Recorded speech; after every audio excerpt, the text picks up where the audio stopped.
They used to call it the Friendly Skies. Do they still call it the Friendly Skies? I'm not so sure, because if they're telling you no free bags, and if they're telling you, hey, the next version of our planes will require you to have your head behind the butt of the person in front of you, I don't know if they're that friendly. Let's find out more with John Gradek. He's a lecturer of operations and integrated aviation management over at McGill. Hi, John. Good morning, Elias. You staying safe in the snow? Are you outside? What are you doing? I'm inside my house watching the snow fly. Such a beautiful sight. It is beautiful. It's a snow globe here outside our studios as well. Okay, so John, give us the latest here. So Air Transat becoming the latest to say, hey, not so many free bags anymore. Give us the details. Yeah, well, they made two changes that are kind of, detriment to what they expected the low-fare passenger would have to get as services on Air Transat.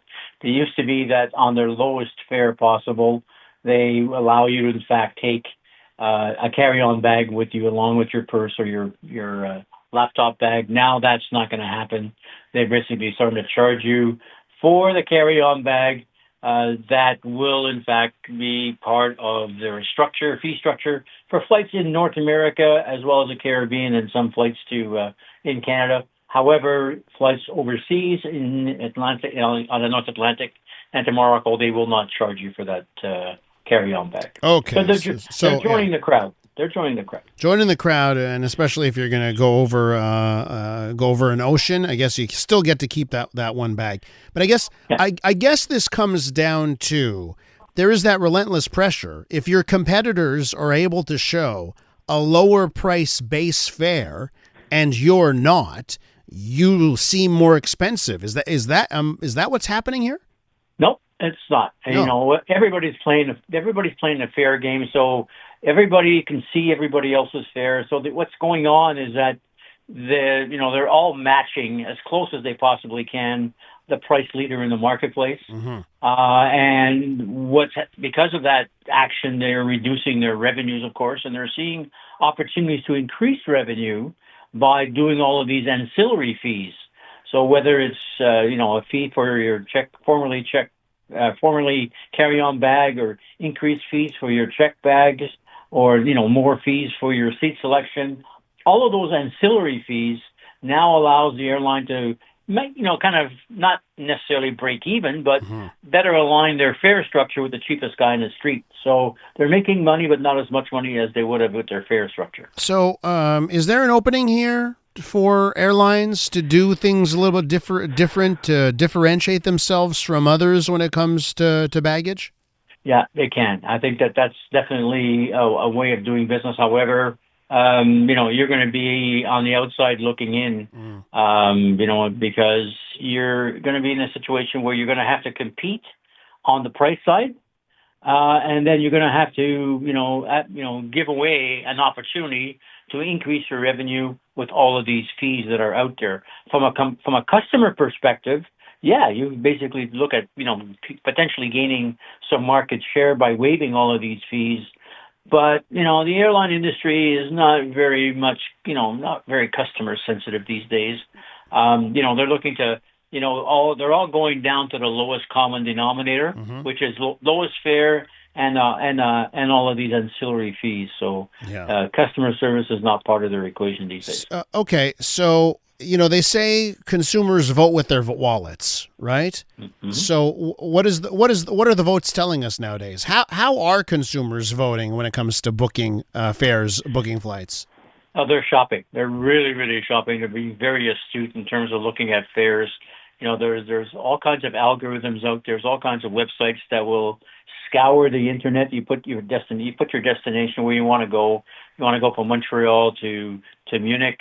And then give the dates and let these what I call scrubbers get out there, and they'll find you the best fare. So you don't have to look for it. The algorithms will be going in there hourly, by the minute.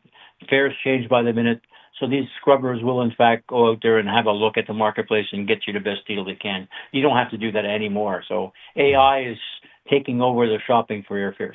John, before I have to let you go, let's talk about how Airbus is exploring double-level airplane seat design. If I had to describe it to listeners, I would say, well, your head would be behind the other person's butt. That's pretty close, man. It's the sardine can finally coming alive in the airline industry. But could there be any benefit? Are there any benefits here? Because maybe you can, if you do double level, can you actually give people more leg room that way? Give it to me. Give me all the perspectives here. Yeah, on the lower deck of the seats, the ones that are closer to the floor of the airplane, the seat in front of you, as you know, in an airplane, just has very limited height because the other person's seat is only about 10 inches off the ground. Whereas in this one, that person's seat is now 25 inches off the ground. They're sitting in the upper deck. So you got a lot more space under the seat in front of you. And so extended leg room, you don't have to worry about, cramps in your legs and everything else for us tall people. We can basically just stretch out. But my fear is that it's going to be claustrophobic. The other person's behind could be right in front of your face. Yes. And so, and what if there's a gaseous anomaly? I don't want right. Bring an air freshener and your mask. You'll need both. No, it's a concept. It's a concept. I think the airlines are looking to see. They want to pack as many people as they can in these airplanes. And my concern, is all about safety on these airplanes. Mm-hmm.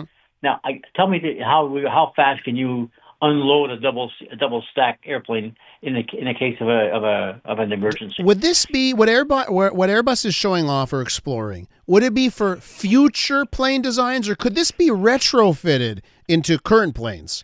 Future plane designs. Gotcha. Not now. Yeah. Not now. Okay. So we can breathe a little bit more easily for the next little while. Okay, John, listen, we're going to leave it there. Thanks so much. Take care. Have a good day. John Gradek from McGill University, a lecturer in operations and integrated aviation management.